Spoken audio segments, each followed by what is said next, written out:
안녕하세요. 살아있는 책 산책입니다. 오늘 산책길의 책은 존 카우치와 제이슨 타운의 공부의 미래입니다. 디지털 네이티브들, 태어날 때부터 스마트폰, 태블릿, 개인용 PC인 노트북 등이 주위에 만연해서 손 닿으면 잡을 수 있는 환경을 구축한 디지털 네이티브들은 과거와 현재의 교육 방식으로 그들의 창의성과 도전의식, 학습 능력을 끌어내기 쉽지 않다는 것을 저자들은 말하고 있습니다. 그리고 미래의 교육은 어떻게 이루어져야 하는지까지 제시를 해주고 있는 책인데요. 교육 관련 일을 하시는 분이라면 우리 학생들의 앞날을 위해서라도 꼭 읽어봤으면 좋겠습니다. 요즘 아이들은 기존의 그 어떤 교과서보다 모바일 앱에서 더 많은 것을 발견할 수 있다고 이야기하며 교육이 맞닥뜨린 가장 큰 문제는 교사가 시대에 뒤처진 디지털 이전의 언어를 갖고서 거의 완전한 디지털 언어를 사용하는 이들을 가르치려 한다는 점입니다. 다시 말해, 현재의 교육 시스템은 디지털 네이티브와는 너무나 다른 요구를 가진 아주 다른 세상의 아주 다른 아이들을 위한 것이라고 책에서는 말하고 있는데요. 속상한 말이지만 공감이 되었습니다. 아마 교육 현장에 계신 분들은 이런 생각을 할까 하는 의문도 들었습니다. 교육의 개혁을 위해서는 땜질하듯 조금씩 변경을 하거나 처음부터 아예 교육의 판을 다시 짜는 것이 아니라 교육의 회로를 바꾸라고 합니다. 다시 이야기하면 교육 운영 체제를 업그레이드해야 한다고 하는데요.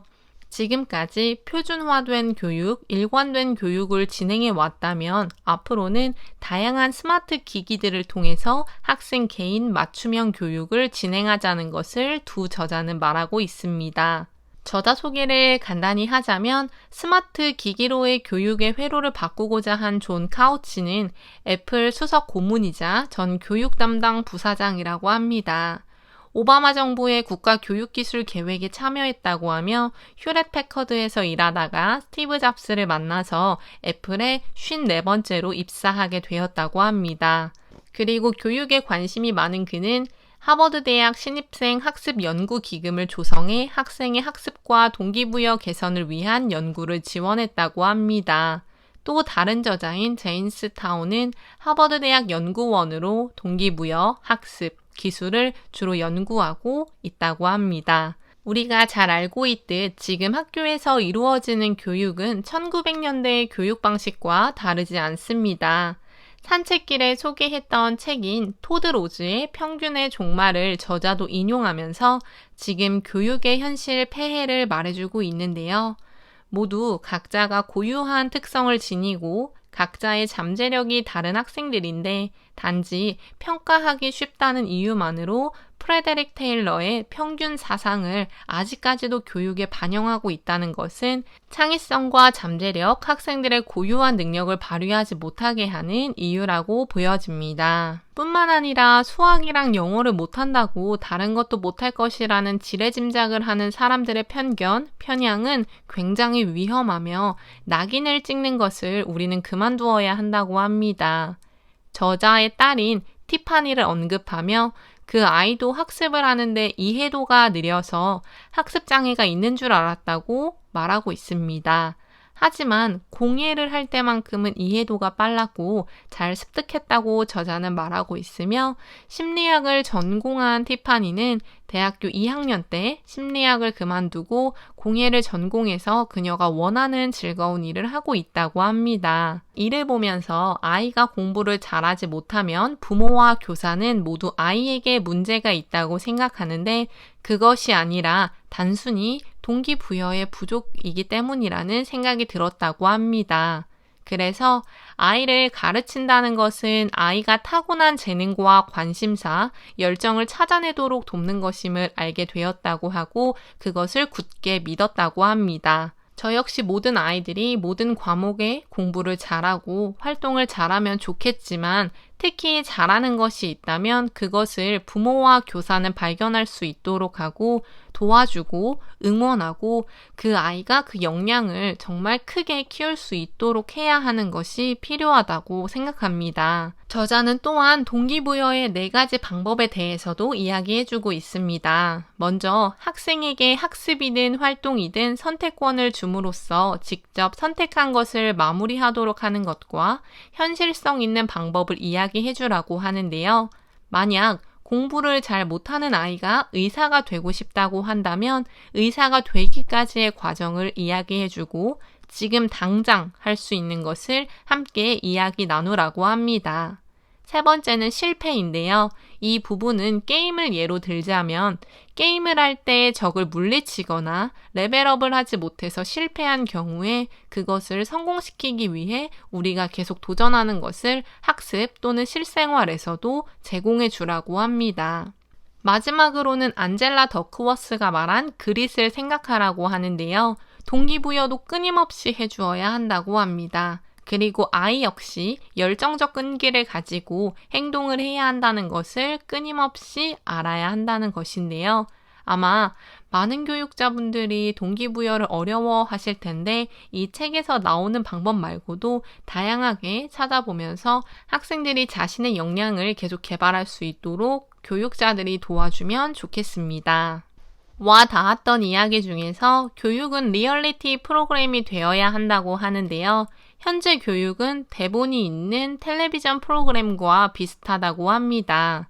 리얼리티 프로그램은 우리가 알다시피 목표를 세우고 그 목표를 향해서 나아가는 방법은 출연진들이 알아서 생각하거나 만들어가고 그 안에서 협동이 생기고 도전을 요하며 가끔 갈등도 생기는 등의 생각하지 못한 요소들이 보이는 것인데요. 그런데 대본이 있는 텔레비전의 프로그램은 출연진이 쓰여진 대로 꼭두각시처럼 주어진 일을 하기 때문에 교육은 리얼리티 프로그램이 되어야 한다는 것입니다. 대본이 있는 텔레비전의 프로그램과 교육을 비교하자면 학생은 배우 역할만 하고 교사는 작가이며 정치가와 행정가는 PD로 교육을 전체 총괄하고 마지막으로 교과서와 교육 자료라는 대본으로 학생들을 가르치고 있습니다. 교육의 주체는 학생들인데 교육을 하는 사람들의 의견만 반영된 교육 과정에 대해서 우리는 다시 생각해 봐야 합니다. 학생이 문제가 있다고 판단이 될 때에는 한 가지 영역에서만 문제는 아니라고 합니다. 그래서 마크 주커버그와 프리실라 첸 부부는 학교가 학업뿐 아니라 건강도 챙겨야 한다는 것을 이야기하는데요. 2016년 8월에 문을 연 그들 부부가 세운 프라이머리 스쿨은 전통적인 학교와 차이가 있습니다. 아이들에게 의료 서비스를 제공하고 학부모와 협력해서 학생을 위한 성장 계획을 만들고 다양한 기술을 적용시켜서 지금까지와 차원이 다른 학교 생활을 진행하고 있다고 합니다.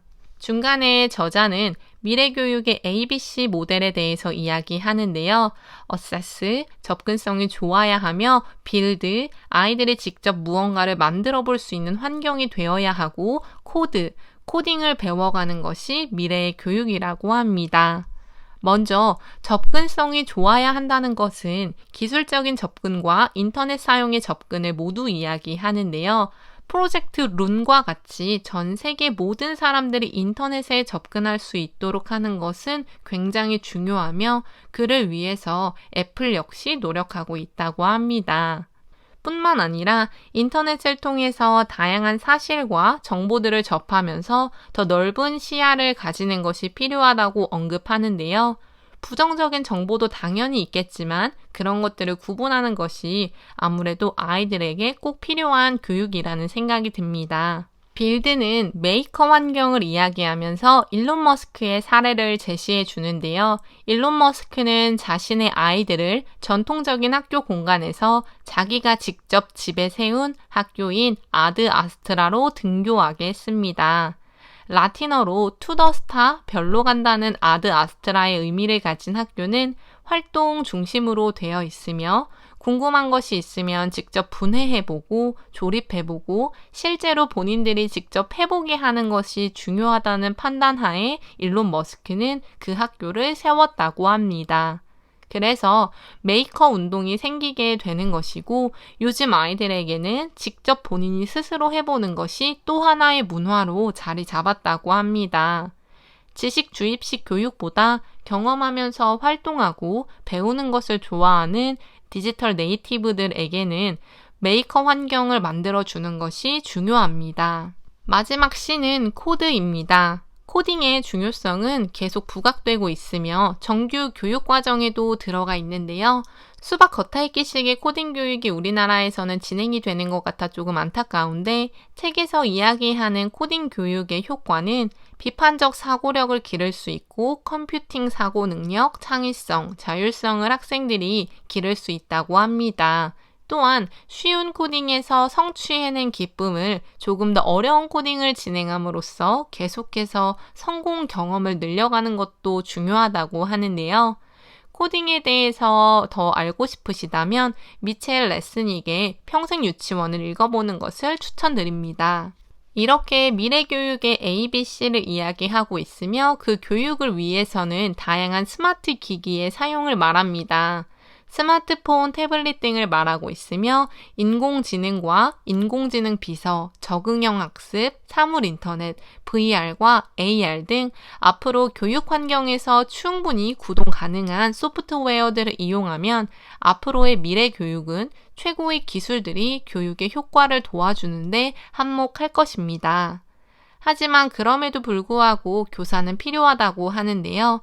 단지 교사는 지식의 주입자가 아니라 자신이 타고난 재능을 발견하도록 돕고 학습 조력자로 옮겨가야 하며 개인 맞춤 피드백을 제공하고 창의성과 협력을 촉진시켜주고 모범을 보여주는 등의 기존까지와는 다른 교사의 역할을 해야 한다고 합니다. 기술은 우리가 도움을 받기 위한 도구이지 기술이 교육을 지배하는 것은 안 되는데요. 따라서 그 기술을 제대로 사용함으로써 학생들이 지금까지와의 세상과 180도 달라지는 교육을 받을 수 있도록 교사들이 먼저 학습하고 공부해야 한다고 합니다. 물론 교사의 딜레마라고 해서 기존의 교육 환경에서는 자신이 아무리 발버둥 쳐도 바뀌지 않았음을 보였고 시간은 없는데 관리할 학생은 많고 교육 목표는 달성해야 하고 그렇지 못하면 성과가 깎이는 것 등을 이야기하지만 변화된 모습을 보이려면 나부터 변화해야 한다는 것을 저는 강조하고 싶습니다. 외국에서는 되고 우리나라에서는 안 되는 교육의 다양한 사례들을 많은 경로를 통해서 보는데요. 그럴 때마다 부럽기도 하고 우리나라의 학생들이 불쌍하다는 생각이 듭니다. 정말 견고한 틀을 가지고 있어 교육이 바뀌지 않는 모습에 너무 안타까운데요. 코로나가 정말 많은 피해를 주고 빨리 없어져야 하지만 그래도 하나 우리의 생각을 변화시킨 것이 있다면 아마 교육이지 않을까 싶습니다. 단 하나의 성공이 아니라 다양한 성공이 공존할 수 있고 공부라는 하나의 방법이 아니라 다양한 길로 갈 수 있는 학생들의 성장을 위해서 목표를 달성할 수 있는 대한민국의 교육 현실이 빠른 시일 내에 왔으면 하는 바람입니다. 오늘의 산책길의 책은 존 카우치와 제이슨 타운의 공부의 미래였습니다. 감사합니다.